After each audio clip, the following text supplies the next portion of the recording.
أشهد أن لا إله إلا الله وحده لا شريك له وأشهد أن محمدا عبده ورسوله أما بعد فأعوذ بالله من الشيطان الرجيم بسم الله الرحمن الرحيم اللهم صل على محمد وعلى آل محمد وبارك وسلم إنك حميد مجيد. खलीफत मसीह ने कुछ मलकने कुछ दोबारा व्याख्यान उर्दू वाक्य ने कहते हैं, जब बच्चे को कहा जाता है कि तू बद है तो वो अपने जहन में ये नक्शा जमा लेता है. കുട്ടിനോട് നീ ചീത്തയാണ് എന്ന് പറയുന്നതോടുകൂടി തൻ്റെ മസ്തിഷ്കത്തിൽ ആ വിധത്തിലുള്ള രൂപം അത് സൃഷ്ടിച്ചെടുക്കുന്നു. ഞാൻ അങ്ങനെയാണെന്ന് ഉണ്ടാക്കിയെടുക്കുന്നു. May bad who fir ഐസാ he ഹോ ജാത്താ ഹൈ. അങ്ങനെ ഞാനൊരു മോശപ്പെട്ടവനാണെന്ന് കുട്ടിക്ക് തോന്നും. ഉടനെ തന്നെ പിന്നെ അങ്ങനെ തന്നെ ആയിത്തീരുന്നു. പല കള്ളന്മാരെ കഥയൊക്കെ ഏതെങ്കിലും ഒരു കള്ളക്കേസിൽ പിടിച്ച് കുരുക്കിയിട്ട് പോലീസ് സ്റ്റേഷനിലിട്ട് തിരിച്ചു വരുമ്പോൾ പിന്നെ പച്ച കള്ളനായിട്ടുണ്ട് വരും. അല്ലെങ്കിൽ വന്നതിന് ശേഷം കള്ളനാണ് ജയിലിൽ പോകാനാണെന്ന് പറഞ്ഞാൽ അതിന് ശേഷം കള്ളനായി മാറാറുണ്ട്. ഇതേ ഒരു സ്വഭാവം കുട്ടികളിൽ ചീത്ത പറഞ്ഞാൽ ഉണ്ടാവുന്നു. അതാണ് മലക്ക് പറഞ്ഞുകൊണ്ട് ഉദ്ദേശിക്കുന്നത്. അതിനെക്കുറിച്ച് ഖലീഫ മസീഹ് സാനി തൻ്റെ ഒരു അഭിപ്രായം പറയുന്നത്, ആദ്യ സുബ മേരി ലടുക്കി പൈസ മാങ്ങിനായി. ഇന്ന് രാവിലെ ഈ പ്രസംഗിക്കുന്ന 24 പ്രസംഗിക്കുന്ന അന്ന് ജലസിന്റെ ദിവസം രാവിലെ പറയണേ, ഇന്ന് രാവിലെ എൻ്റെ മകൾ എൻ്റെ അടുത്ത് പൈസ വാങ്ങാൻ വേണ്ടി വന്നു. ജമ്മേനെ പൈസ ദിയാത്തോ ബായ ഹാത്തിക്കായ. ഞാൻ പൈസ കൊടുത്തപ്പോൾ ഇടത്തെ കൈയാണ് കാണിച്ചത്. അത്ര സൂക്ഷ്മമായിട്ടാണ് ആ തെർബിയത്ത് ആലോചിച്ച് നോക്ക്. മേനെ കഹ യേ തോ ഠീക് നെയ്, ഇത് ശരിയല്ലല്ലോ എന്ന് ഞാൻ പറഞ്ഞു. കഹനലേക്ക് ഹാ ഗലത്തി ഹെ, പറഞ്ഞു ആ തെറ്റാണ് വാപ്പ. ഫിർ നഹി കരൂംഗി, ഇനി ഒരിക്കലും ഞാൻ അത് ചെയ്യില്ല എന്ന് പറഞ്ഞു. ഉസേ ഗലത്തി കാ എഹ്സാസ് കരേനെ സേ ഫൗറൻ എഹ്സാസ് ഹോ ഗയ. ആ തെറ്റ് ഇന്നതാണ് എന്ന് കുട്ടിയോട് പറഞ്ഞ ഉടനെ തന്നെ അതൊരു അതിനെക്കുറിച്ചുള്ളൊരു ബോധം ഉണ്ടാക്കിയാണ്. തെറ്റില്ലാന്നല്ല പറയുന്നത്. ഉടനെ തന്നെ ആ കുട്ടിക്ക് ആ ബോധം ഉണ്ടായി. അങ്ങനെ നിങ്ങൾക്ക് എന്തും ചെയ്യാം.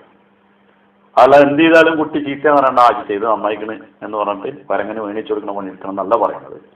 പക്ഷെ പറയുന്നത് ഈ വിധത്തിൽ. അത് സംഭവം ഞാൻ എടുത്ത് വായിച്ചത് ഹുസൂറിന്റെ ആ സ്റ്റൈല് നമ്മൾ അനുകരിക്കണം.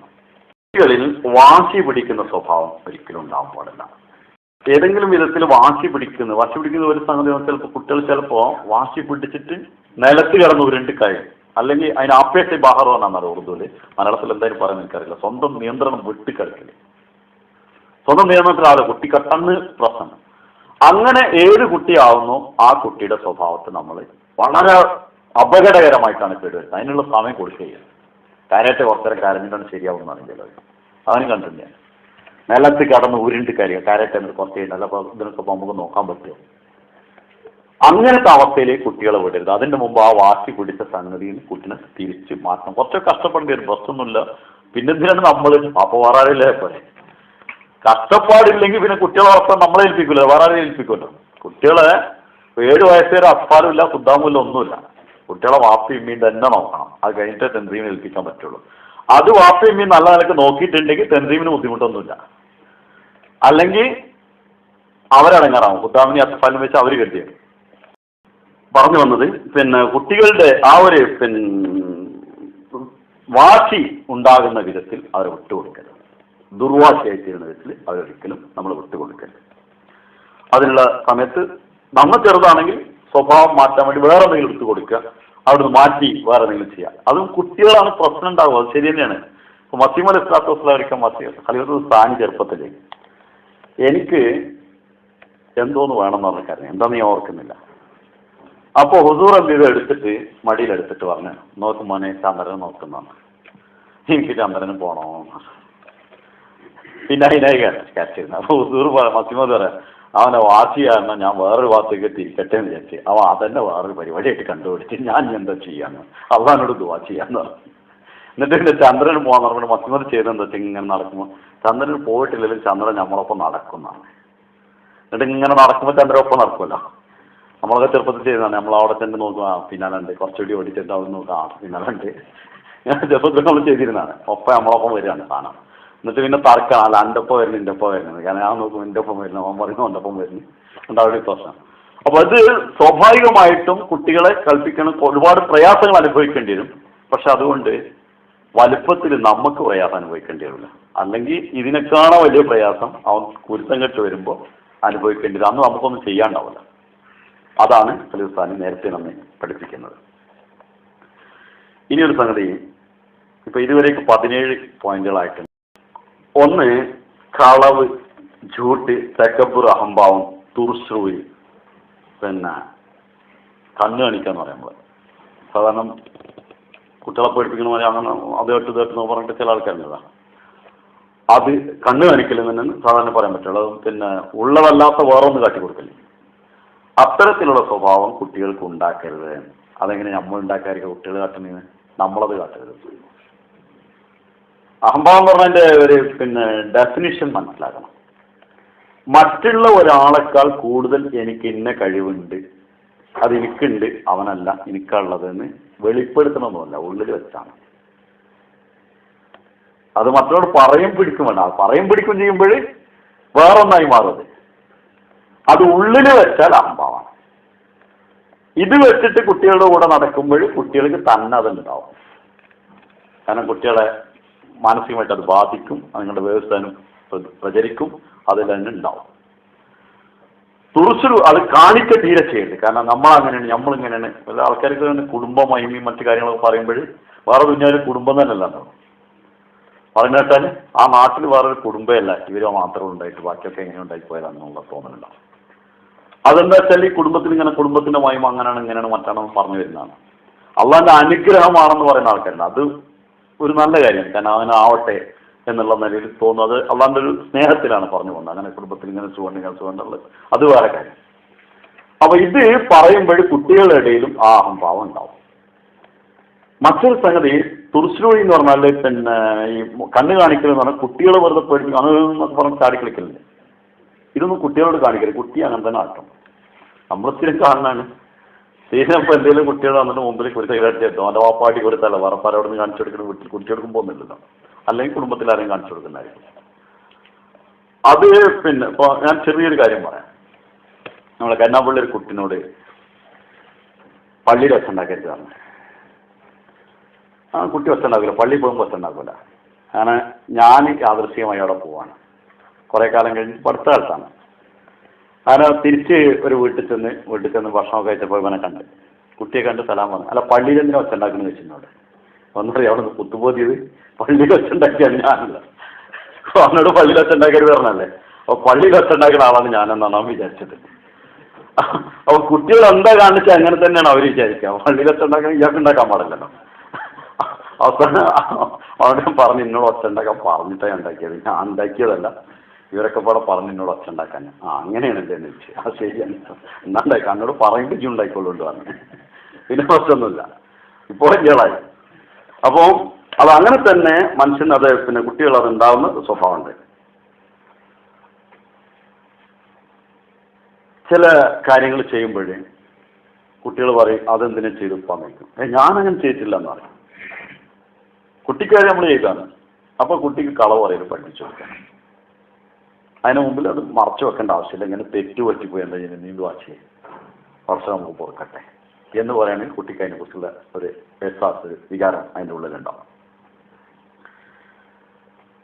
അത് കുട്ടിയുടെ മുമ്പിൽ അങ്ങനെ ചെയ്യരുത്. കുട്ടിയുടെ മുമ്പിൽ ചെയ്യരുത് അങ്ങനെ ഒറ്റയ്ക്ക് ചെയ്യണമെന്നല്ല ഞാൻ പറയുന്നത്. കുട്ടിയുടെ മുമ്പിൽ എന്തായാലും അത് വെളിപ്പെടുത്തരുത്. ഇപ്പം പുകവലിക്കുന്ന ഒരാളാണെങ്കിൽ കുട്ടിയുടെ മുമ്പിൽ വലിക്കരുത്. പണ്ടത്തെ കാലത്ത് ഞാനൊരാളോട് ചോദിച്ചു, മരിച്ചുപോയി പാവം, അപ്പോൾ നിങ്ങൾക്ക് വീടി വലി നിർത്തി കൂടെ വെച്ചു. അപ്പം അന്ന് ഇത് വലിച്ചത് എങ്ങനെയെന്ന് ഞങ്ങളോട് പറയാം, എന്നിട്ട് പിന്നെ നിങ്ങൾ എന്നോട് പറയുന്നതാണ്. നിർത്തിയല്ല, കാസ് നിർത്തി. വലിച്ചത് ചെറുപ്പത്തിൽ ഉപ്പ എന്നോട് പറയും, ഇത് കത്തിച്ചു കൊണ്ടുവരാനെന്ന് അറിയും, കയ്യിൽ തരും. എന്നിട്ട് അടുപ്പ് അന്ന് തീപ്പെട്ടിക്ക് വിലയുള്ള സാധനമാണ്. നമ്മളെ ചെറുപ്പത്തിൽ തീപ്പെട്ടി വിലയുള്ള സാധനമാണ്. നമ്മൾ ഒഴിവ് കിട്ടിയാലും മനസ്സിന് തീപ്പെട്ടി കൊണ്ടുപോയിട്ട് കത്തിക്കും വെറുതെ ഒച്ചയൊക്കെ മേടിച്ചിട്ട്. രസമുള്ളൊരു പരിപാടിയാണ്.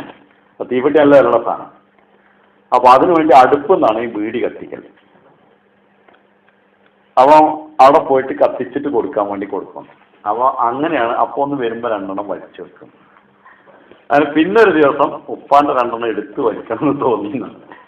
അങ്ങനെ അന്തിക്ക് കടന്നപ്പോൾ പതുക്കെ പോയിട്ട് പോക്കറ്റിൽ നിന്ന് 2 എണ്ണം എടുത്ത് വെച്ചിട്ട് പിന്നെ ഉപ്പ രാവിലെ പോയി കഴിയുമ്പോൾ കൊണ്ടുപോയിട്ട് കത്തിച്ച് വലിച്ചു. അപ്പം ഈ കണ്ട് പഠിച്ച് ചെറുപ്പത്തിൽ അപ്പം ഇനി എങ്ങനെയാണ് മാറ്റേണ്ടത് നിങ്ങളോട് പറഞ്ഞു തരണം എന്നാണ് എന്നോട്. അപ്പം ഞാൻ പിന്നെ അവർക്ക് പറഞ്ഞു കൊടുത്ത് അത് മാറ്റി. പ്രശ്നമില്ലാതെ നല്ല രീതിയിൽ ജീവിച്ച് ഞാൻ പറഞ്ഞ എനിക്ക് ഇതിനേക്കാൾ നന്നായിട്ട് വലിക്കുന്ന ഒരാളെ ഓർമ്മ ഉണ്ട് എന്ന് പറഞ്ഞ ജമാഅത്തിലെ കഥ പറഞ്ഞെടുത്ത് നിങ്ങൾക്ക് പറ്റിയെങ്കിൽ എടുത്തോളി, പറ്റില്ല നിങ്ങൾ വല്ല കഥയിൽ കണ്ടുപിടിച്ചോളി എന്ന് പറഞ്ഞ് ഞാൻ വിട്ട് കുറച്ച് ദിവസം കഴിഞ്ഞിട്ട് നിങ്ങൾ എന്നെ വല്ലാണ്ട് അടങ്ങാറാക്കി കേട്ടോ എന്നാണ്. എന്ത് ചോദിച്ചു ഞാൻ നിർത്തി, പക്ഷേ ഇപ്പം എനിക്കൊന്നും ചെയ്യാൻ പറ്റില്ല, അടങ്ങാറായില്ല ഞാനെന്ന് പറഞ്ഞു. അത് കുറച്ച് ദിവസം കഴിഞ്ഞാൽ മാറുന്നു പറഞ്ഞു, മാറും ചെയ്തു. വേറൊന്ന് അതേ സംഗതിയിലേക്ക് തിരിച്ചു വരികയാണ്. ഒരു വിധത്തിലുള്ള നശ എന്ന് പറഞ്ഞാൽ പിന്നെ ലഹരി പദാർത്ഥങ്ങൾ കുട്ടികളിൽ തുടരും. 5 വയസ്സുള്ളൊരു കുട്ടി റോജാപ്പാക്ക് എന്നാണ് എന്തായാലും പറയുന്നത്, മറ്റേ ഒരു പാക്കാണ് തിന്നാന്ന് പറയുന്നത്. എന്നാൽ പിന്നെ അടക്കേണ്ട തിന്നാ പോലെ റോജാപ്പാക്ക് തിന്നണം, അതൊന്നുമില്ല. ഒറിജിനൽ പാക്കുണ്ട് വലുത്, അത് തിന്നാതെ ഇത് 5 വയസ്സ് പിന്നെ ചെറിയ പാക്കറ്റിൽ അന്ന് 15 വയസ്സ് 25 വയസ്സ് എന്താണ് അത് വാങ്ങി തിന്നാറുണ്ടായിരുന്നു. ഞാൻ അന്നവനെ വിലക്കിയിരുന്നു. അല്ല വാപ്പാനോട് പറഞ്ഞില്ല റോജാപ്പാക്ക് പ്രശ്നമൊന്നുമില്ല എന്നാണ്. ഇപ്പോൾ ഹാൻസും പാൻ പരാഗൊക്കെയാണ് കുട്ടിയുടെ പോക്കറ്റിലുള്ളത് എന്ന് പറഞ്ഞിട്ട് എന്നോട് കംപ്ലൈൻറ്റ് പറയാൻ പറഞ്ഞു. ഞാൻ റോസാപ്പാക്കിൻ്റെ ഒരു കെട്ട് വാങ്ങി കൊടുക്കും, ഇത് കൊണ്ടിട്ട് ആദ്യം എന്ന് പറഞ്ഞത് ദേഷ്യം വിളിച്ചിട്ട്. അപ്പം എന്തോ ആ കുട്ടി ഇപ്പം ഈ ഹാൻസും പരമ്പരയുള്ള 9ാം ക്ലാസ് പഠിക്കണുള്ളൂ, ദൂരമൊന്നും പോയിട്ടില്ല. ഇന്ന് നിങ്ങൾ ഇവിടെയുള്ള കുട്ടികൾ രക്ഷപ്പെട്ട് കേരളത്തിൽ ഈ സാധനം വിലക്കിക്കാണ്, പക്ഷെ കിട്ടാത്ത സ്ഥലം എവിടെയില്ല. പ്രത്യേകിച്ച് തമിഴ്നാട്ടിലൊക്കെ ഇതിന്റെ ബിസിനസ് നടക്കുന്നത് 1000-കണക്കിന് ഉറുപ്പ്യക്കാണ് വിൽക്കുന്നത്. ഇപ്പൊ എനിക്കറിയാവുന്ന ഒരാള് ഇത് മാത്രം വിൽക്കാൻ വേണ്ടി 3 പണിക്കാരെ നിർത്തിക്കും ഷിഫ്റ്റായിട്ട്. 8 മണിക്കൂർ കഴിയുമ്പോൾ ഡ്യൂട്ടി മാറും. ഇത് പൊട്ടിച്ച് കൊടുക്കലാണ് പണി. റെയിൽവേ സ്റ്റേഷൻ മുമ്പിലാണ് കട. 1000-കണക്കിന് ഉറുപ്പ്യയുടെ ബിസിനസ് നടക്കുന്നത്. അപ്പൊ അങ്ങനത്തെ ഒരു കഥ അതിന്റെ മുകളിൽ തേള് വരച്ചിട്ടിരിക്കുന്നു. എന്നാലും ആ തേള് തിന്നാൻ യാതൊരു പ്രശ്നമില്ലായിരിക്കും. ലഹരി പദാർത്ഥങ്ങൾ കയറിയാണ് നഫ്സ് കംപ്ലൈന്റ് ആവുന്നു. കളവ് പറയുന്ന ചില പ്രത്യേക ലഹരി കൊണ്ട് കളവ് പറയുന്ന സ്വഭാവം ഉണ്ടാവുന്നു. ഖലീഫത്തുൽ മസീഹ് സാനി പറഞ്ഞിട്ട് പറയുന്നു. അത് ഏത് ലഹരി എങ്ങനെയെന്ന് ഞാൻ ഇപ്പോൾ പറയുന്നില്ല. പിന്നെ ഓരോരുത്തരെ കുറിച്ച് ആൾക്കാർ വിചാരിക്കൽ തുടങ്ങും ഓരോന്ന്. അപ്പോൾ ബദിന് ഒരു ദുർധാരണ വരാതിരിക്കാൻ ഞാൻ അത് ഒഴിവാക്കുകയാണ്. ഇത് നജാത്ത് എന്ന ഗ്രന്ഥത്തിൽ ഖലീഫത്തുൽ മസീഹ് സാനി എടുത്ത് പറയുന്നത്, ഇനി അഥവാ ഇതിനെ ഒഴിവാക്കാൻ പറ്റാത്ത ആരെങ്കിലും ഉണ്ടെങ്കിൽ, അപ്പോൾ ഒഴിവാക്കാൻ പറ്റാത്തവരും ഉണ്ടാവുമെന്ന് വിചാരിച്ചിട്ട് അതിനൊരു എക്സ്ക്യൂസ് കണ്ടുപിടിക്കരുത്. കാരണം മോന്തക്കടി കിട്ടിയാൽ എന്താ വിചാരിച്ചപ്പോൾ മോന്തക്കടിയും വാങ്ങാന്ന് പറയുമ്പോഴത്തെ പരിപാടിയാണ് സംഗതി. പിന്നെ അങ്ങനെ ഉണ്ടെങ്കിൽ നിങ്ങളോട് കൂടി ഇത് ചത്തുപോട്ടെ, ആ മക്കൾക്ക് കൊടുക്കരുതെന്നാണ്. അതിന് നിങ്ങളിത് വലിക്കുന്ന കാര്യം നിങ്ങളെ കുട്ടികളാവുകരുത്. അങ്ങനത്തെ രക്ഷിതാക്കളെയും നമ്മൾ കണ്ടിട്ടുണ്ട്, അവരുടെ മക്കൾക്കായില്ല. അപ്പൊ അത് പിന്നെ നല്ല മലായിക്കത്തുള്ള എന്ന ഗ്രന്ഥത്തിൽ ഒരിടത്ത് ഹുസൂർ പറയുന്നത് അവൻ നല്ല സ്വപ്നം കാണുമെന്ന് എനിക്ക് പറയാൻ ഓർത്തില്ല. കാരണം മലക്കുകൾ ആകാലത്തേക്ക് വരുന്നില്ല എന്ന് എനിക്ക് ഉറപ്പാണ്. ഇനിയും കാണുന്നു പറഞ്ഞിട്ടുണ്ടെങ്കിൽ എന്ന് പറഞ്ഞ ഹുസൂർ പറഞ്ഞ വാക്കുകൾ വളരെ കഠിനമാണ്. അപ്പൊ ഈ ഒരു കാര്യത്തിൽ പിന്നെ പണ്ട് കാലത്ത് ഹുസൂർ ഇത് പറയുന്ന സമയത്ത് എല്ലാവരും വലിക്കുന്ന കാലമാണ്. ഇന്നതില്ല, ഇന്ന് കൽപ്പിച്ചൂട്ടി വലിക്കണം. അതേ സമയത്ത് ഡ്രഗ്സ് പിന്നെ സംഗതി പോയത് വീടിയാണെങ്കിൽ വന്നത് അതിനേക്കാണോ അപകടമുള്ള സാധനം ചെറിയ കുട്ടികൾ കണ്ടുപിടിക്കുന്ന കാലമാണ്. അത് നമുക്കതിൻ്റെ ആഴം അറിയില്ല. നിങ്ങളൊന്നും പിന്നെ പുറത്തിറങ്ങി നടക്കുമ്പോഴും നമ്മളെ പുറത്തെ ആൾക്കാർക്കൊക്കെ അത് കുറേ അറിയാം. ചിലർക്ക് അത് മനസ്സിലാക്കാനുള്ള സമയം കിട്ടിയിട്ടുണ്ടാവില്ല. ഇപ്പൊ ചെന്നൈ സിറ്റിയിലൊക്കെ ഇങ്ങനെ പോയാൽ ഒരു 11 മണി കഴിഞ്ഞിട്ട് പോകുമ്പോൾ കിരികിരിന്ന് ഒച്ച ഇങ്ങനെ കേൾക്കും. ചെറിയ ചെക്കന്മാർ പോകണ്ടാവും, കുപ്പി കുടിച്ചിട്ട് വലിച്ചെറിഞ്ഞിട്ട് പോവാണ്. പോണ വഴിക്ക് മോനെ ഒരു വെള്ളം കൂടി വേണ്ട അവർക്ക് എൻ്റെ ഒരു കൂടെ നേരിട്ട് കുടിച്ചുകൊണ്ട് വലിച്ചെറിഞ്ഞിട്ട് പോവാണ്. അത് പിന്നെ ഈ ഒരു സ്വഭാവം ഉള്ളൊരു സമയത്ത് നമ്മളൊന്ന് ആലോചിച്ച് നോക്കി അഹമ്മദിയത്ത് എത്ര ശുദ്ധാണെന്ന്. അവിടെ എല്ലാ സാധനം. അതിന് കാരണം ഈ പ്രഭാഷണങ്ങളും ഇത് കേട്ട ഒരു സമൂഹം വളർന്നു വന്നാണ്. പക്ഷെ അഹമ്മദിയത്ത് എവിടെയോ കിടക്കട്ടെ എന്ന് പറഞ്ഞ കുറെ ആൾക്കാരുണ്ടായിരുന്നു. അക്കാലത്തുണ്ട്, ഇപ്പോഴും ഉണ്ട്. അവരെ വീട്ടിലൊക്കെ അത് ഇപ്പോഴും ഉണ്ട്. ചിലത് എന്തെങ്കിലും പ്രശ്നം കണ്ട് ആ കിടക്കുന്ന സ്ഥലം അവിടെയാണ്. ആ പ്രഭാവത്തിന് കിട്ടാത്ത വിഭാഗങ്ങൾ. അപ്പൊ അതുകൊണ്ട് പിന്നെ ലഹരിയുടെ ഒരു സാധനം ഖലീഫത്തുൽ മസീഹ് പറയുന്നത് ചായ പോലും കിട്ടിയെങ്കിലേ ജീവിക്കുള്ളൂ എന്നുള്ള കണ്ടീഷനിൽ പോകരുത്. അതും ചില ദിവസങ്ങൾ ഒഴിവാക്കി നോക്കണം, എന്താ പറ്റുമെന്നുള്ളത് നോക്കണം. അങ്ങനെ അതിൽ ലഹരി ഉണ്ടാകുന്ന വിധത്തിൽ ഉള്ള സാധനങ്ങൾ ഉപയോഗിക്കരുത്.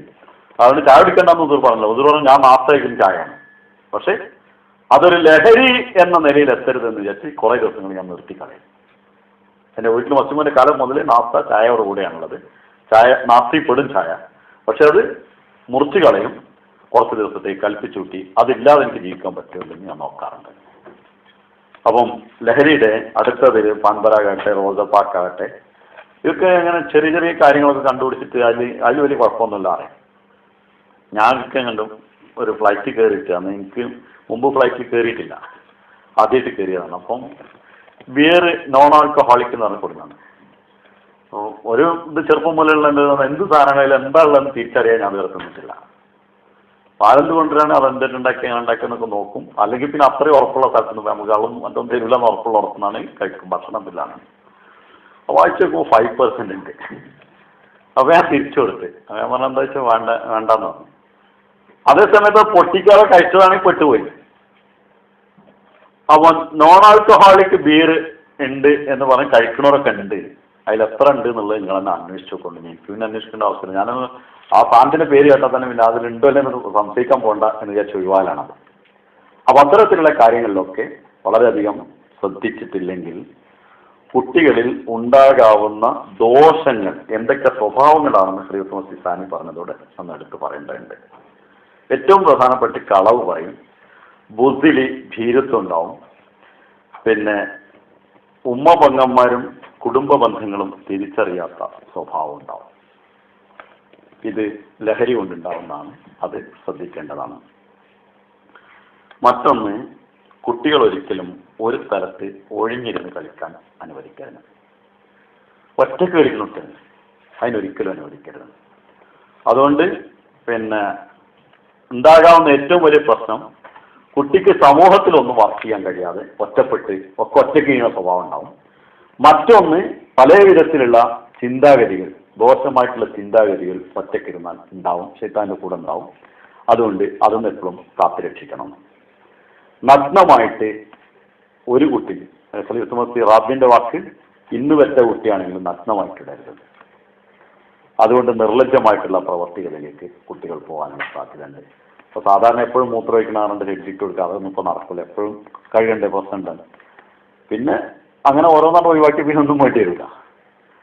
അപ്പോൾ അതുകൊണ്ട് നഗ്നമായിട്ട് കുട്ടികളെ ഒരിക്കലും വിടരുത്. കുട്ടികളുടെ ശരിക്ക് പിന്നെ ഡ്രസ്സ് ഇട്ട് കൊടുത്ത് തന്നെ കുട്ടികളെ വിടാവൂ എന്ന് സ്ഥാനം നമ്മോട് പറയുന്നു.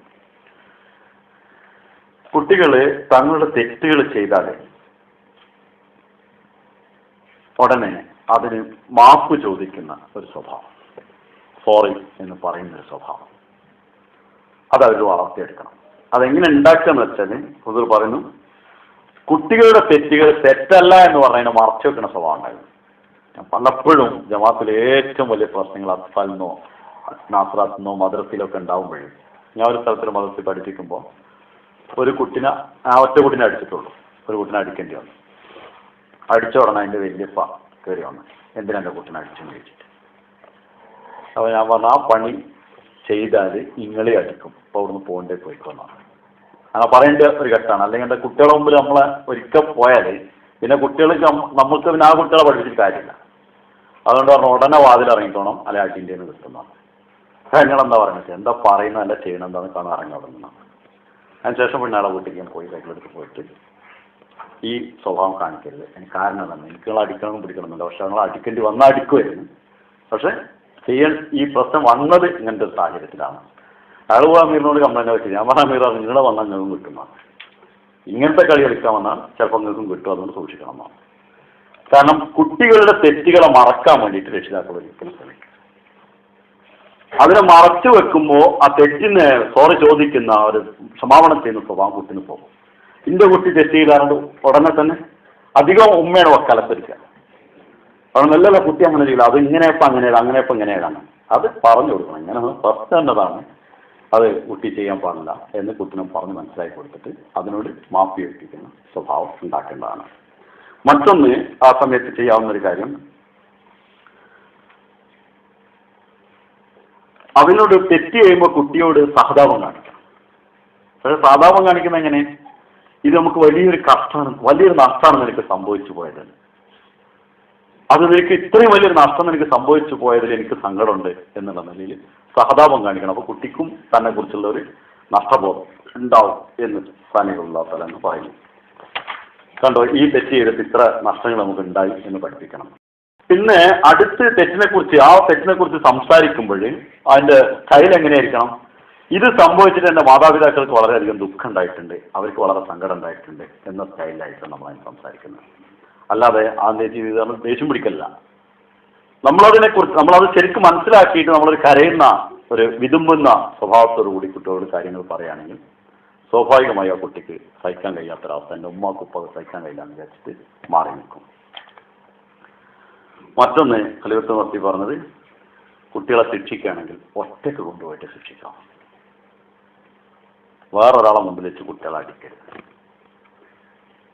ഒറ്റയ്ക്ക് പിടിച്ച് കൊണ്ടുപോയിട്ട് ഇന്ന തെറ്റ് ചെയ്തു എന്ന് പറഞ്ഞടിക്കണം. കുട്ടികളെ മുമ്പിലിട്ട് അടിക്കരുത്. എനിക്ക് നല്ല ഓർമ്മയുണ്ട്, ഇപ്പം ജമാഅത്തിൽ നന്നായിട്ട് വർക്ക് ചെയ്യുന്ന ഒരാളാണ്. വീട്ടിൽ നിന്ന് പുറത്താക്കിയിരുന്നു കുട്ടിയെ. ഞാൻ ആദ്യമായിട്ട് കാണുമ്പോൾ യുവാവുന്ന നിലയിൽ വളരെ കഷ്ടപ്പെട്ടാണ് അവനെ വലിച്ചെടുത്തത്. ഒരുപാട് ജമാഅത്തിലുള്ള ആൾക്കാരാവാം 6 പിഴയാണ് അവൻ്റെ കൂടെ പോരുതെന്ന് പറഞ്ഞിട്ടും എനിക്കവനോട് സിമ്പതി തോന്നി. കാരണം അവനെ ചെറുപ്പത്തിൽ എനിക്കറിയാം, പിടിച്ചെടുക്കേണ്ടി വന്നു. അതിനൊരൊറ്റ കാരണം, ക്രിക്കറ്റ് കളിക്കുന്ന സ്ഥലത്ത് വെച്ച് ചെരുപ്പൂരി തൻ്റെ വാപ്പ ഒരടി കൊടുത്ത് കുട്ടികളെ മുമ്പിൽ. അതിലവൻ പൊട്ടിത്തെറിച്ച് പിന്നീട് വീട്ടിൽ പ്രശ്നങ്ങളുണ്ടാക്കി വീട്ടിൽ നിന്ന് പുറത്താക്കുകയും ചെയ്യേണ്ട ഗതികേട് വന്നു. അപ്പോൾ ഒരിക്കലും കുട്ടികളെ ആളുകളുടെ മുമ്പിലിട്ട് അടിച്ച് അവരുടെ ഇസ്സത്ത് ഭയങ്കര വലുതാണ്, അവരുടെ ഒരു അന്തസ്സ് അതിന് ഒരിക്കലും കളയുന്ന വിധത്തിൽ ഒരു ശിക്ഷയും അവർക്ക് നമ്മൾ കൊടുക്കാൻ പാടില്ല. ശിക്ഷിക്കേണ്ടി വന്നാൽ ഒറ്റയ്ക്ക് ആ നിലയിൽ അവരെ ശിക്ഷിക്കാവുന്നതാണ്.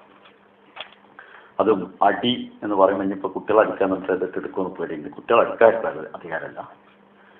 മസീഹ് അലൈഹി സ്വലാത്തു വസ്സലാമിന്റെ കാലത്തേക്കും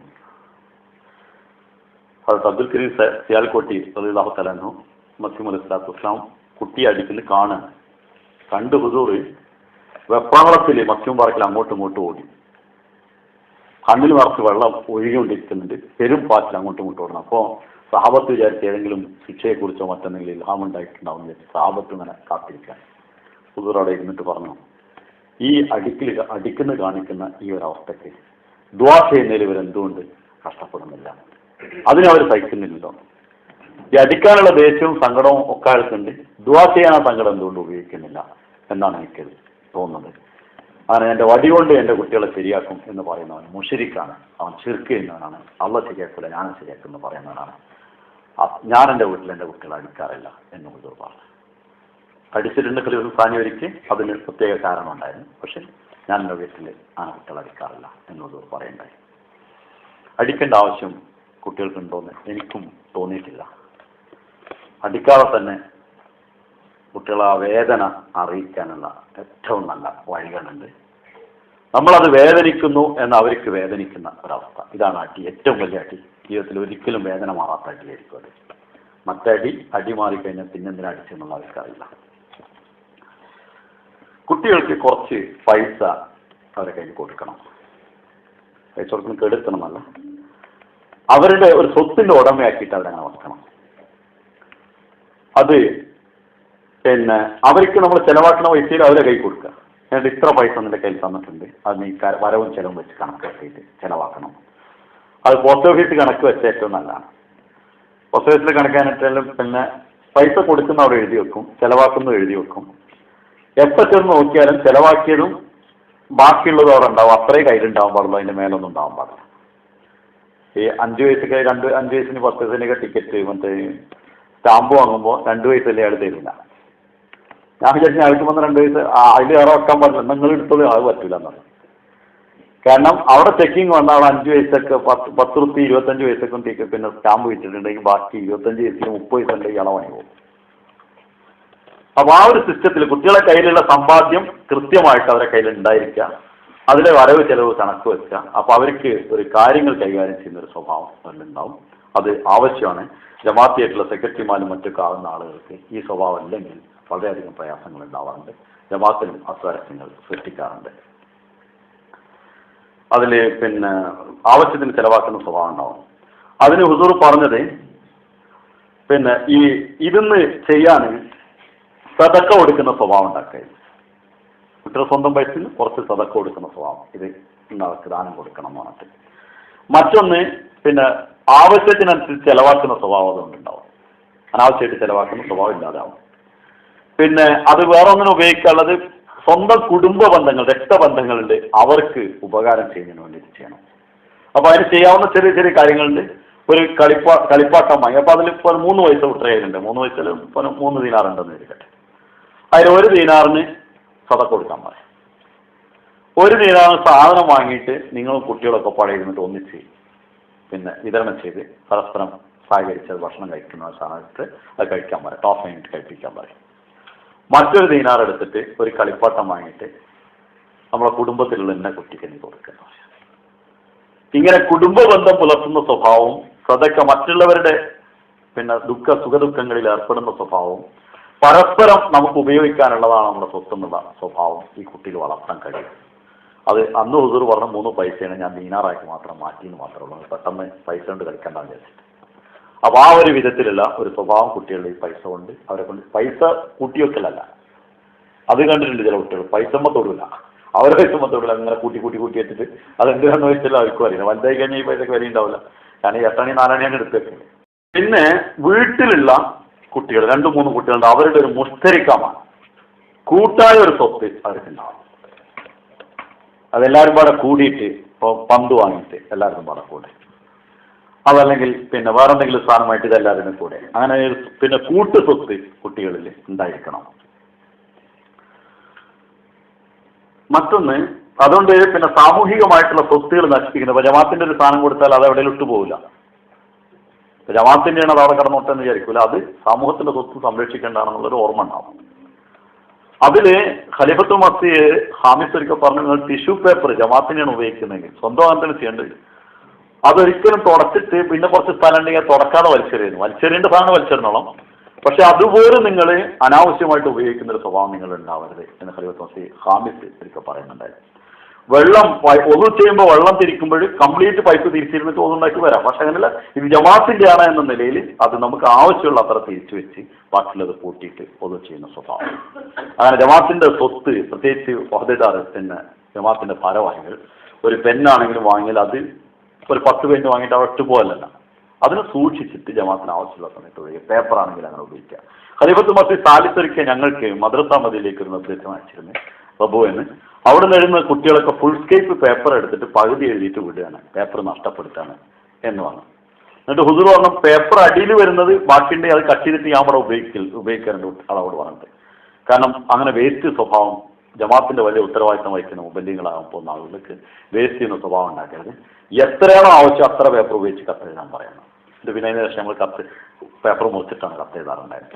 അപ്പൊ അത്രയും ജമാഅത്തിന്റെ സ്വത്ത്, സമൂഹത്തിന്റെ സ്വത്ത്, നമ്മളെ സ്വത്തിനും ആവശ്യമാണത്. വെറുതെ കളയുന്ന സ്വഭാവം കുട്ടികൾക്ക് ഉണ്ടാവരുത്. അതിന് ഈ മുഷ്തരികമാൽ, അതായത് ഒരുമിച്ച് സംഘടിതമായിട്ടുള്ള സ്വത്തുകൾ കുട്ടികൾക്ക് കൊടുത്ത് അതിനെ സംരക്ഷിക്കുന്ന ഒരു സ്വഭാവം ഉണ്ടായാൽ ഉണ്ടാവുമെന്ന് ഇവർ പറയുന്നു. ഇപ്പോ ഇത്രയും കാര്യങ്ങളിൽ ഒരു കാര്യം 2 കാര്യം കൂടെ ഞാൻ വിട്ടിട്ടുള്ളൂ, അവർ പറഞ്ഞിട്ട് തീർക്കാണ്. സമയം അത്യാവശ്യമായിട്ടുണ്ട്, കാരണം വൈകിയാണ് തുടങ്ങിയത്. കുട്ടികളിൽ സംസ്കാരവും ചില അദബുകളും പഠിപ്പിക്കണം. അതായത് നമ്മൾ എങ്ങനെ ഇരിക്കണം, എങ്ങനെ നിൽക്കണം, ആൾക്കാരെ മുമ്പ് പോകുമ്പോൾ എങ്ങനെ സലാം പറയണം, അതിനുശേഷം അവിടെ ഇരിക്കണം. അത് ഇങ്ങനെയുള്ള ചെറിയ കാര്യങ്ങൾ, അദബുകൾ, പള്ളിയിൽ എന്തൊക്കെ പാലിക്കേണ്ട അദബുകൾ, വീട്ടിൽ എന്തൊക്കെ പാലിക്കേണ്ട അദബുകൾ, വിരുന്നൂർ വരുമ്പോൾ എങ്ങനെ ചെയ്യണം. ഖലീഫത്തുൽ മസീഹ് റാബിന്റെ ഒരു കഥ പറയുന്നുണ്ട്. റാബി തന്നെ പറഞ്ഞാണ്, ഫാമിലിയോട് സംസാരിക്കാൻ വേണ്ടി ഒരാൾ വന്ന്, ഒരു വലിയ ഓഫീസറായിരുന്നു. പക്ഷെ അയാളെ മുഖം ഒരു പ്രത്യേക ടൈപ്പും താടി ഇങ്ങനെ പരന്നിട്ടൊക്കെ ആയിരുന്നു. ഹുസൂർ പറയുന്നത് പെട്ടെന്ന് കണ്ട ഒരു ചിരി വരുന്ന അവസ്ഥയാണ്. അപ്പോൾ റാബി ചെറുതാണെന്ന് പറഞ്ഞു. അപ്പോൾ റാബി എന്ത് ചെയ്യുന്നത്, കുരുത്തക്കേടുകൾ എന്തെങ്കിലും കാണിക്കലുണ്ടെന്ന് കുട്ടികൾ ചോദിച്ചപ്പോൾ ഹുസൂർ പറഞ്ഞാണ്. അപ്പോൾ ഈ ആൾ ഇരിക്കുന്ന കസേര നേരെ മുമ്പിൽ ഖലീഫ സ്ഥാനി ഇരിക്കുന്നു. അപ്പോൾ ഇരിക്കുന്നതോടൊപ്പം എന്ത് ചെയ്യുന്ന വെച്ചാൽ ഇയാളെ കസേരന്റെ ചോട്ടിൽ വന്നിട്ട് ഇയാൾ നിൽക്കണ മാതിരി ഇങ്ങനെ നിന്ന് കാട്ടിക്കൊടുത്ത് സ്ഥാനിക്കുന്നു. പാടിയൊക്കെ ഇങ്ങനെ വെച്ചിട്ട് മുഖമൊക്കെ അതേമാതിരി ആക്കിയിട്ട് ഇങ്ങനെ കാട്ടിക്കൊടുത്തുന്നതാണ്. സ്ഥാനിക്ക് ചിരി നിൽക്കാൻ കഴിയുന്നില്ല, ഒന്നും ചെയ്യാനും പറ്റുന്നില്ല. അവസാനമാണ് വിളിച്ച് ദൂരെ കൊണ്ടിട്ടാണ് ചെയ്യരുത് പറഞ്ഞാണ്. അതിനുശേഷം സ്ഥാനിയാണുള്ള സീരിയസ് ആയി വർത്താനം പറയുമ്പോൾ പിന്നെയും വന്നിട്ട് ഇങ്ങനെ കാട്ടിക്കൊടുത്തുന്നതാണ്. അപ്പോൾ കുട്ടികളിൽ ചില അദബുകൾ, ചില വികൃതികളും കുസൃതികളുണ്ടോ, അതല്ല ഞാൻ പറയുന്നത്. അത് കുട്ടികൾക്ക് വേണം. പേപ്പർ വെയിറ്റ് മാതിരി അവിടെ തിരുന്നിട്ടുണ്ട്, ആ കുട്ടിയല്ല. ആ കുട്ടികളെ മാറി ചെയ്യുന്ന കുട്ടി സബീൻ വലക്കാന നബി എന്ന് അറബിയിൽ ചൊല്ലുണ്ട്. കുട്ടി തന്നെയാണ്, നബിയായാലും വേണ്ടില്ല. കുട്ടിക്കാലത്ത് കുട്ടി തന്നെ ആയിരിക്കും. പക്ഷെ അതേ സമയത്ത് അതപുകേടുകൾ ഇല്ലാതിരിക്കാൻ നമ്മളെത്തുന്നു. ഇപ്പോൾ വെറുതെ ഒരാൾ പോകുമ്പോൾ അവരുടെ കാലുമ്പോൾ തട്ടിയിട്ട് പോവുക പോകുന്ന വഴിക്ക്, അപ്പോൾ നടന്നു പോകുമ്പോൾ മറ്റൊരുത്തിൻ്റെ മേൽ കാല് തട്ടരുത്. ഞാൻ ഒരിക്കൽ തമിഴ്നാട്ടിൽ യാത്ര ചെയ്യുമ്പോൾ കണ്ട് ഭയങ്കര എനിക്ക് ഒരു വളരെയധികം ആകർഷിച്ച സമയം. ഭർത്താവും ഭാര്യ ഇരിക്കുകയാണ്. അപ്പോൾ ഭർത്താവിൻ്റെ കാല് ഭാര്യൻ്റെ മേലാക്കി. അപ്പോൾ ഉടനെ തന്നെ അവിടെ തൊട്ട് മുത്തിട്ട് സോറി പറഞ്ഞു. അത് നമ്മൾക്കിപ്പോൾ ഭാര്യൻ്റെ പേര് കാലൊക്കെയാണ് തട്ടിക്കോട്ടായാലും എന്താ കാര്യം എന്നുള്ളത് നമ്മൾ കണക്കൂട്ടിലുള്ളൂ. പക്ഷെ അത് അയാൾ പഠിച്ച അതവാണ്, ഒരു പട്ടറായിരുന്നു. അയാൾ ചെറുപ്പം പോലെ പഠിച്ചിട്ടുള്ളൊരു അതവാണെന്ന് തോന്നി അയാളെ ഭാഷ. അപ്പോൾ അത് കണ്ടപ്പോൾ എനിക്ക് പിന്നെ അയാളെ കുറേ നോക്കി. അപ്പോൾ അയാൾ ഓരോ കാര്യങ്ങളും അങ്ങനെ വളരെ ചിട്ടയോട് കൂടിയാണ് കാര്യങ്ങൾ ചെയ്യുന്നത്. ചായ വാങ്ങുമ്പോൾ അവിടുന്ന് ചായക്കാരൻ ഇങ്ങനെ നീട്ടുമ്പോൾ അയാൾ മുണ്ടില്ല. കാരണം അടുത്തേക്ക് എത്തിയാൽ അങ്ങോട്ട് കൊണ്ടാന്ന് പറയും. കാരണം അവിടുന്ന് ഇങ്ങോട്ട് വാങ്ങിയിട്ട് ഇങ്ങോട്ട് വരുമ്പോൾ മറ്റൊരുത്തന്നെ അടങ്ങാറാക്കുമ്പോൾ അതും പോലത്തത് അത് കയ്യിൽ പോയിട്ടുണ്ട് മറ്റൊന്ന് പേര് വീഴും ചെയ്യും. ഇതേ സമയത്ത് ഒരു ദിവസം ജനറൽ കമ്പാർട്ട്മെൻറ്റിൽ യാത്ര ചെയ്യുമ്പോൾ ഒരുത്തൻ ഒരു ബിരിയാണി വാങ്ങിത്തരും വെച്ച് ആ വാങ്ങിത്തരാറിന് വാങ്ങിക്കൊടുത്ത് കുറച്ച് കഴിഞ്ഞപ്പോൾ അതിൻ്റെ തലി കൂടിയിട്ടാണ്. എന്നിട്ട് അവൻ അവിടെ തന്നെ ഇരിക്കുകയാണ്.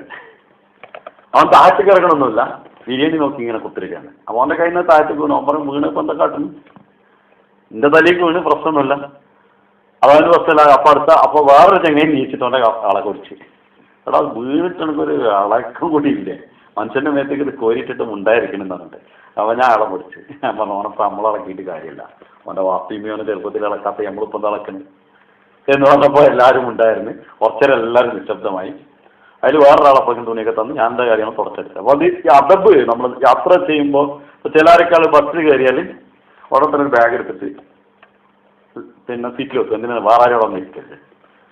പിന്നെ അപ്പോൾ അത് എടുക്കണേ എനിക്ക് അങ്ങനത്തെ അടുത്ത് ഇരിക്കണേ നമ്മൾ പുതിയൊരു അടവുണ്ട്. ഈ ട്രെയിനിലൊക്കെ ആണെങ്കിൽ അതിൻ്റെ അടുത്ത് പോയിട്ട് ഒന്ന് ഇരുന്നോട്ടേ നിൽക്കണം. അപ്പോൾ ബാഗ് എടുത്ത് താഴത്തേക്ക് വെച്ചിട്ട് ഇരുന്നോളാൻ പറയും. അതേ സമയത്ത് നമ്മൾ അടുത്തിരുന്നിട്ടാണ് ഇങ്ങനെ ചർച്ച കുത്തിട്ട് നമ്മൾ അടങ്ങിറക്കൊണ്ടിരിക്കും. അപ്പോൾ ഉടനെ തന്നെ അത് എടുക്കും.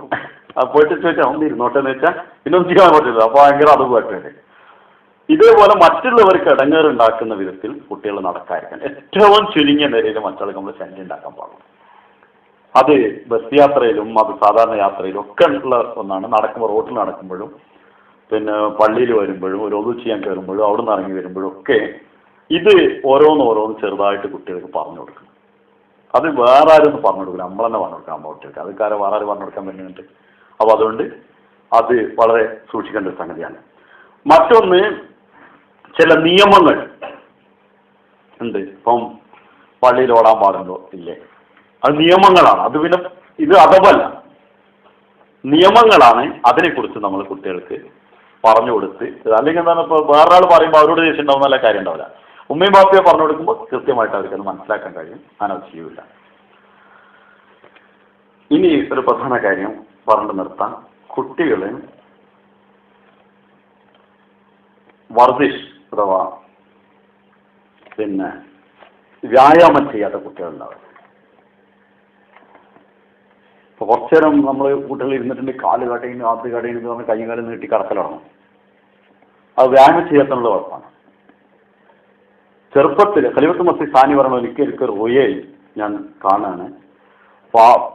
പാപങ്ങളെ കുറിച്ച് ക്ലാസ് എടുക്കുന്നതായിട്ട് ഒരു സ്വപ്നം കാണാം. സ്വപ്നമല്ല കശ്മിൽ കാണാണ്. അപ്പോൾ വ്യായാമം ചെയ്യാത്തത് വലിയൊരു പാപമാണ് എന്ന് പറഞ്ഞ് ഞാൻ അയാളെ പഠിപ്പിക്കുന്നതായിട്ട് കണ്ടു. അപ്പോൾ വ്യായാമം ചെയ്യുന്ന കുട്ടികൾ ചെറുപ്പത്തിൽ ഒന്നുമില്ലേ വെറുതെ ഓടട്ടെ, നമുക്ക് പോയി പാർക്കിൽ നമ്മളും പോയിട്ട് അവരെ കൂടെ ഓടേണ്ടി വന്ന് ഓടണം. പക്ഷെ കുട്ടികൾ ജപ്പാക്കഷൻ എന്നാണ് ഉപദേശിച്ചോ, നല്ല ശരീരം നല്ല പുഷ്ടിയുള്ള നല്ല ശക്തിയുള്ള എന്തിനും തയ്യാറായിട്ടുള്ള ആൾക്കാരാണ്. സിഖുകാർ ചെറുപ്പത്തിൽ തന്നെ കുട്ടികളെ ചെരുപ്പില്ലാതെ നല്ല കല്ലിട്ടിട്ടൊക്കെ നടത്തും. എന്ന് വെച്ചാൽ ഒരു കാലുമ്മ പൊളയം പൊന്തിയാലും അതിൽ തന്നെ നടത്തും.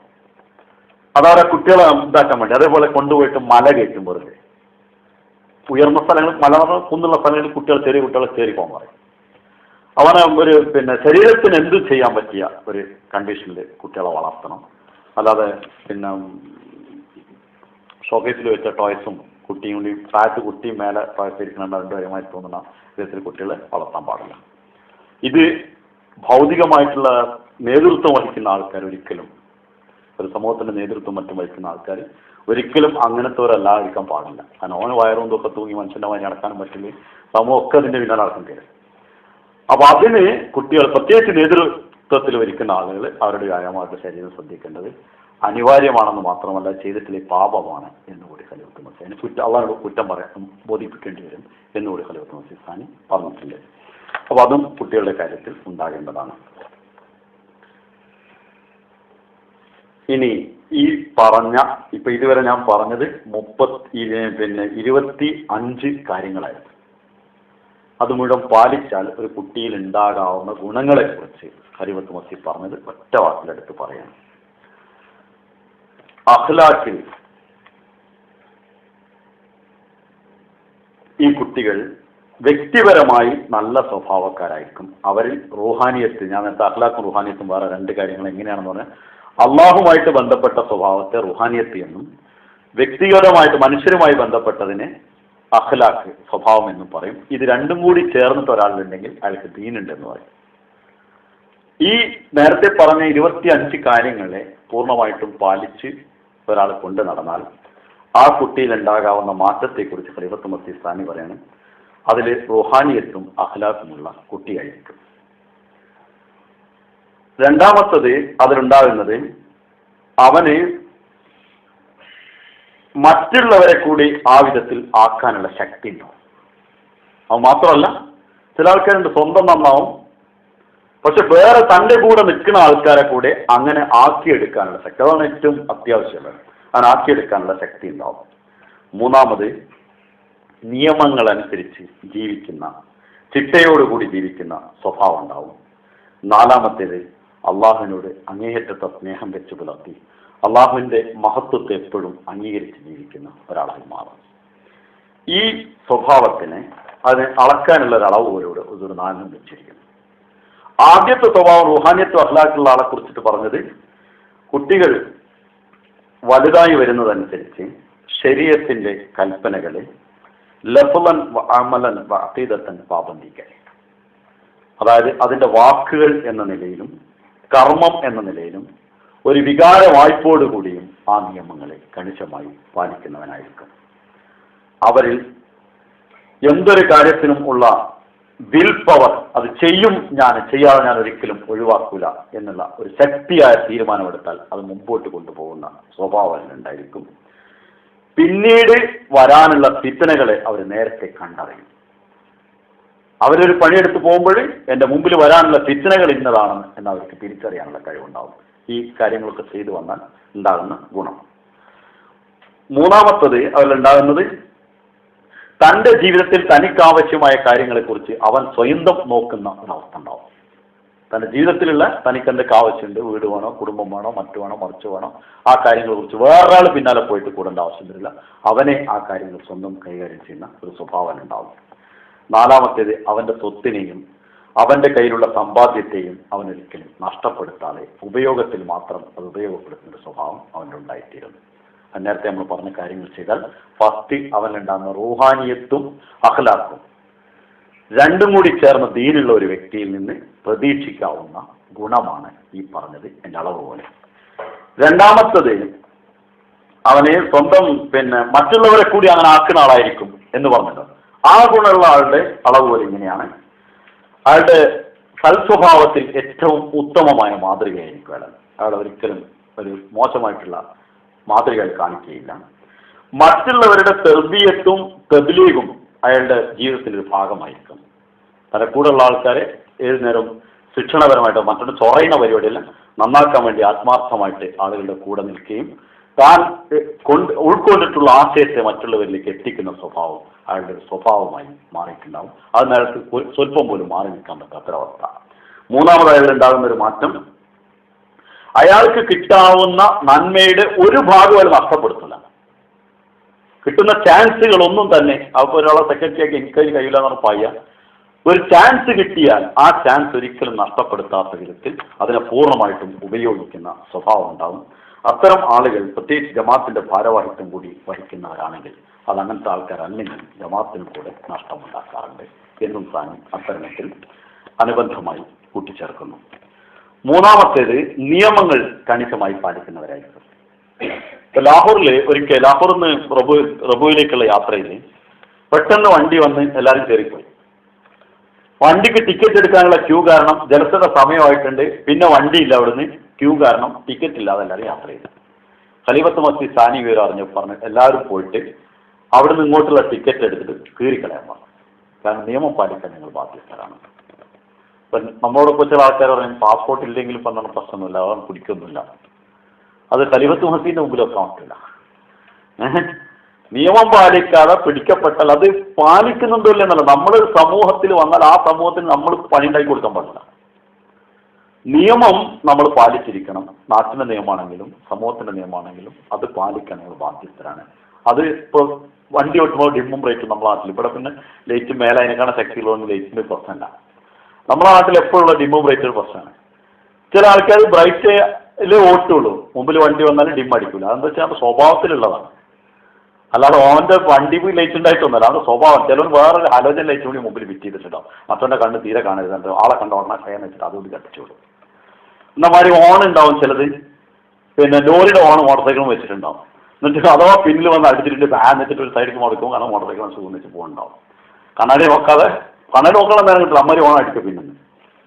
പിന്നെ അതേപോലെ മ്യൂസിക് ഓൺ പോലീസിൽ വിലക്കാണ്. ചിലത് പറ്റി കരിക്കണമായിട്ട് ഓൺ ഉണ്ടാവും, പിന്നെ പറ്റി ഒന്നും വിചാരിക്കും പെട്ടെന്ന് നമ്മളെ. അപ്പോൾ ഈ വിധത്തിലുള്ള സ്വഭാവമൊക്കെ നിയമങ്ങൾ ഒരിക്കലും പാലിക്കില്ല. അവനവന്റെ കാര്യങ്ങൾ നോക്കുന്ന സ്വഭാവം അതൊരിക്കലും നമ്മുടെ നേരത്തെ പറഞ്ഞ വിധത്തിൽ വളർത്തുന്ന കുട്ടികളിൽ വരികയില്ല എന്നാണ് ഖലീഫത്ത് മസീഹ് സാനി പറയുന്നത്. പിന്നെ സ്വന്തം മൂന്നാമത്തെ കാര്യത്തിൽ സ്വന്തം ശരീരത്തിനെ എപ്പോഴും സൂക്ഷിക്കുന്ന ആളായിരിക്കും. തന്റെ സിഹത്ത്, തന്റെ ആരോഗ്യത്തെ എപ്പോഴും അവൻ സംരക്ഷിക്കുന്നു. ആരോഗ്യത്തിനെ സംരക്ഷിക്കുന്ന പറഞ്ഞാൽ ഇപ്പൊ തിന്നിട്ട് പിന്നെ നോക്കിയാൽ മതി അവനല്ല, ആരോഗ്യത്തിന് നോക്കിയിട്ട് അവൻ തിന്നാൻ കഴിയുള്ളൂ. ആരോഗ്യം നഷ്ടപ്പെടുത്തിയിട്ട് ആരോഗ്യത്തിന് വേണ്ടിയാണ് തിന്നുന്നത്. ആരോഗ്യത്തിന് കേടെടുത്താൻ തിന്നിട്ട് കാര്യമില്ല, ജീവിക്കാൻ വേണ്ടി തിന്നാണ്. അതല്ലാതെ ജീവിക്കാതിരിക്കാൻ വേണ്ടി ആരെങ്കിലും തിന്നോ? തന്റെ ജീവൻ കളയാൻ വേണ്ടിയിട്ട് അത് അവൻ ചെയ്യൂല.